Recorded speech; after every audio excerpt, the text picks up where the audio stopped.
নমস্কার বন্ধুরা, সবাইকে শুভ সকালের অনেক অনেক শুভেচ্ছা। তোমাদের পছন্দের ধারাবাহিক কথার আজকের পর্বের রিভিউ নিয়ে আমি চলে এসেছি তোমাদের সামনে। তাহলে আর দেরি না করে বাংলা সিরিয়াল সমাচারে তোমাদের স্বাগত জানিয়ে আজকের পর্বের রিভিউ আমি শুরু করছি। শুরুতে আমরা দেখতে পাচ্ছি কথা কিন্তু অগ্নির কথাই ভাবছে। বলছে সেই তো আবার গ্রামের মেয়েই জুটলো, কোথায় ভাবলাম হিল পরে টকটক করে হেঁটে আসবে, তা না এতদূর ঘোমটা টেনে। আচ্ছা, উনি তো ব্যবসার কাজে অনেক বাইরে যান, অনেক দূর দূর যান, তো ওখানে চাপাকে কি এইভাবেই নিয়ে যাবেন? ছি ছি, তাহলে তো খুব মুশকিল হবে দেখছি। আমার কি নিজের জায়গাটা ছাড়া উচিত হয়নি? বিয়েটা কিভাবে হয় একবার কি বাজিয়ে দেখা উচিত আমার? এভাবে বলছে কথা। ঠিক তখন দেখা যাচ্ছে টিকটিকি ডেকে ওঠে। কথা বলছে ভর সন্ধেবেলা এইভাবে টিকটিকির ডাক। বলছে তাহলে কি আমি যেটা ভাবছি সেটাই ঠিক? আমার নিজের জায়গাটা ছাড়াটা কি উচিত হয়নি? এদিকে তো গায়ে হলুদের জন্য অগ্নি রেডি হচ্ছে। আয়নার সামনে বসে বসে কথা বলছে যে আজকে মায়ের পছন্দের মেয়ের সাথে আমার বিয়ে হচ্ছে, কিন্তু গোবর দেবী কি আসবে? যা জেদি মেয়েও, এবার আমাকে ভাবতে হবে যে ওকে কি করে আনানো যায়। এদিকে তো ছোটকা এসছে, আর ছোট কাকিয়া এসে ছোটকা বলছে কি ব্যাপার, বাকি সবাই কোথায়? কাউকে দেখতে পাওয়া যাচ্ছে না, এই আজকের দিনে এই কাজের সময় কাউকে দেখতে পাওয়া যাবে না, আখি প্যাটি এরা সব কোথায়? তখন দেখা যাচ্ছে আখি চলে আসে, এসে বলছে এই হলুদের বাটিটা কোথায় রাখবো? ছোটকা বলে আমার মাথায় রাখো, এতগুলো জায়গা আছে, তুমি দেখতে পাচ্ছ না কোথায় রাখবে? এদিকে দেখা যাচ্ছে প্যাটি কার সাথে ফোনে কথা বলছে। তখন ছোটকা বলছে এই তুই কার সাথে ফোনে কথা বলছিস? ফুলবালার সাথে কথা বলছে, কারণ তার টিকি পাওয়া যাচ্ছে না। তখন বলছে এরকমভাবে ধমকাচ্ছিস কেন? ধমকালে যদি না আসে তখন মই বেয়ে ফুলকে লাগাবে। তখন প্যাটি বলছে আখিকে, আরে ছোট মামার মই বেয়ে উঠে ফুল লাগানোর এক্সপিরিয়েন্সের কথা তোর কিছু মনেই নেই, আর এটাও মনে নেই যে কিভাবে আমাদের কাছ থেকে মইটা কেড়ে নিতে পারে। তখন ছোটকা বুঝতে পেরেছে, ছোটকার দিকে ইশারা করছে ফুল লাগানোর জন্যে। এদিকে অগ্নির মা ডাকতে এসছে যে গায়ে হলুদের সময় হয়ে এলো, যে আয়। ছেলেকে গায়ে হলুদের সাজ সেজে দেখে তার মা যেন তার দিকে তাকিয়ে আছে। তখন তার মা যখন যাচ্ছে, অগ্নি তখন তার মাকে জড়িয়ে ধরে, বলে কি হলো, কিছু হয়েছে? অগ্নি বলছে কেন, সবসময় কি কিছু হতেই হবে নাকি? আমি এমনি তোমাকে জড়িয়ে ধরতে পারি না? তখন অগ্নির মা হাসছে। এরপর তো সবাই চিন্তা করছে যে কথাকে ডাকা কি করে হয়, আর না হলে তো গায়ে হলুদ, ছেলের গায়ে হলুদ তো মেয়ের বাড়িতে যায়, তো সেটা কে নিয়ে যাবে? এবার কাকিয়া বলছে তাহলে জুনিয়র ঋতুকে যদি পাঠিয়ে দেওয়া যায়। তখন অগ্নি বলছে না না, কথার কিন্তু সেলফ রেসপেক্ট খুব, ও কিন্তু এত সহজে ওকে একটু খোঁচা না দিলে ওকে কিন্তু এই বাড়িতে আনানো যাবে না। তখন ছোটকা বলছে ও, দেখলে তোমাদেরকে বলেছিলাম না যে একদিন অগ্নি কিন্তু কথার গুরুত্ব বুঝবে, আর সেই কিন্তু আজকে বুঝতে পারছে। এই নিয়ে তো সবাই খুব হাসাহাসি করছে। তখন অগ্নির মা বলছে আচ্ছা অনেক হয়েছে, এবার চলো সবাই, গায়ে হলুদে জোগাড় করতে হবে। এই বলে সবাই চলে যায়। এদিকে কথা কিন্তু বাড়িতে অগ্নির গায়ে হলুদের কথাই ভাবছে, কিন্তু মনে মনে কনক চাপাকে নিয়ে তার খুব খটকা লাগছে। বলছে আজকালকার দিনের মেয়ে হয়ে কেউ এত বড় ঘোমটা দিয়ে ঘোরে? এটা মেজমার কোনো ষড়যন্ত্র নয় তো? মান্ডবী বা অন্য কাউকে পাঠায়নি তো? এই সমস্ত কথা ভেবে যাচ্ছে কিন্তু কথা। বলছে আমার কি একবার যাওয়া উচিত ওই বাড়িতে? কি করবো কিছুই তো বুঝতে পারছি না। এই বলে মানে অগ্নির কথাই কিন্তু ভেবে যাচ্ছে কথা। কথা বলছে কাঁদতে কাঁদতে, এত সহজে কনক চাপাকে আপন করে নিতে আপনার এতটুকুটাও খারাপ লাগলো না? এত সহজে আপনি আমাকে ভুলে গেলেন? আর ওদিকে দেখা যাচ্ছে অগ্নির গায়ে হলুদ শুরু হয়ে গেছে। এদিকে তো জুনিয়র তার দাদা কথার ব্যাপারেই কথা বলছে, যে কথার জন্য তাদের মনটা খারাপ করছে। হ্যাঁ, শেষ পর্যন্ত কথার সাথেই বিয়ে হবে, কিন্তু তবুও ও এখানে থাকলে বেশি ভাল লাগতো। এদিকে তো ছোটকার খুব আনন্দ। বলছে বাবা কি দেখছো, দেখো ছোট নাতিকে দেখো একবার, মানে তোমার বড় নাতিকে দেখো একবার। দাদুও বলছে ঠাম্বিকে, দেখো তোমার বড় নাতি কেমন মুখ বুঝে আর সমস্ত আচার বিচার, সমস্ত নিয়ম কানুন মেনে নিচ্ছে। তখন ঠাম্মি বলছে তুমি আবার এমন কিছু বলে তোমার বড় নাতির মাথাটাকে গরম করে দিও না। দাদু বলছে ব্যাস, অমনি সব দোষ আমার না?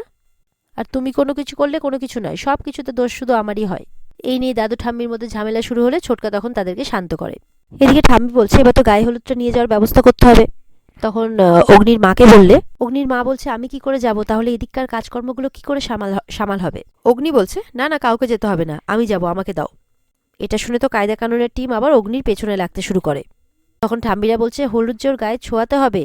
তখন অগ্নি বলছে চিন্তা করো না, দেখোই না আমি কি করি, ওর গায়ে আমি হলুদ ঠেকিয়ে তবেই বাড়িতে আসবো। এদিকে তো কথা বাড়িতে কাজ করছে। তখন দেখা যাচ্ছে অগ্নি চলে এসছে সাধু বাবা সেজে, যে বেটি কিছু ভিক্ষা হবে নাকি, অনেক দূর থেকে এসছি। কথা বলছে হ্যাঁ হ্যাঁ বসুন, আমি আসছি। এদিকে তো মাথার মধ্যে ফলস চুল উল্টোপাল্টা লাগিয়ে তো অগ্নির মাথা প্রচন্ড চুলকাচ্ছে। বলছে যে ইস কি চুল করছে মাথাটা, কি সব যে পরিয়ে দিয়েছে না। তারপর ব্যাগে দেখে নিচ্ছে হলুদের বাটিটা ঠিকঠাক আবার রাখা আছে তো, পড়ে টরে যায়নি তো। এদিকে কথা সাধু বাবার জন্য কিছু খাবার দাবার আর গুড়ের জল নিয়ে আসে, বলে এই নিন, গুড়ের জলটা আগে খান, পেটটা ঠান্ডা হয়ে যাবে। অগ্নি মনে মনে বলছে গুড়ের জল নিয়ে এসছে, পেট ঠান্ডা হবে, এদিকে ওকে দেখে যে মাথাটা গরম হয়ে যাচ্ছে আমার, সেটা দেখছে না। কোনো বুদ্ধি নেই, এভিকে ছেড়ে চলে এলো, কত বড় সাহস। এদিকে কথা বলছে সাধু বাবা যা নিয়ে আসলাম সেটা কি কম হয়ে গেল? আচ্ছা আমি বাগান করি, আমি কিছু সবজি নিয়ে আসছি, দাঁড়ান। তখন বলছে দাঁড়া, কোথাও যেতে হবে না তোকে। বলছে আমি তোর মুখে দেখতে পাচ্ছি খুব দুঃখ রয়েছে, খুব চিন্তা রয়েছে তোর, আমি কিন্তু সব দুঃখ তো দূর করে দিতে পারি। কথা বলছে আমার বরের বিয়ে হচ্ছে কলকাতায়, মেনে নিতে হবে, কিন্তু কিছুতেই মানতে পারছি না জানেন তো।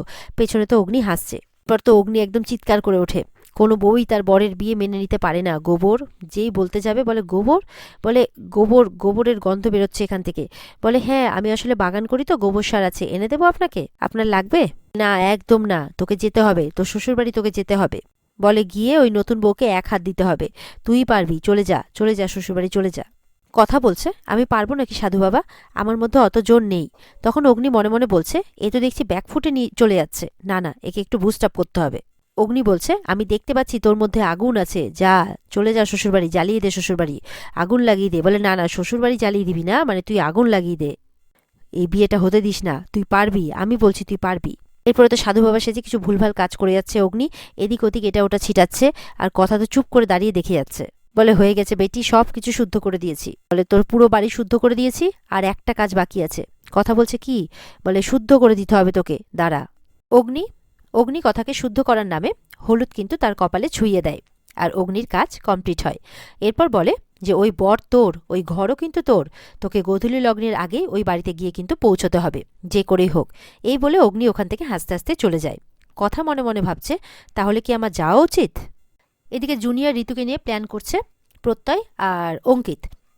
অঙ্কিত তো বলছে যে জুনিয়র ঋতুকে পাঠাবে, প্রত্যয় বলছে চারজনেই যাবে, মানে প্রত্যয়ের সাথে ঋতু আর জুনির সাথে অঙ্কিত। তখন বলছে চারজনেই যাব, না একদমই না, ওখানে জুনি আর ঋতু যাবে। এবার অঙ্কিত নতুন করে একটা প্ল্যান বলছে, সেই প্ল্যান অনুযায়ী কাজ করতে বলছে জুনিয়র ঋতুকে। জুনি বলছে হয়ে যাবে, কোনো অসুবিধে নেই।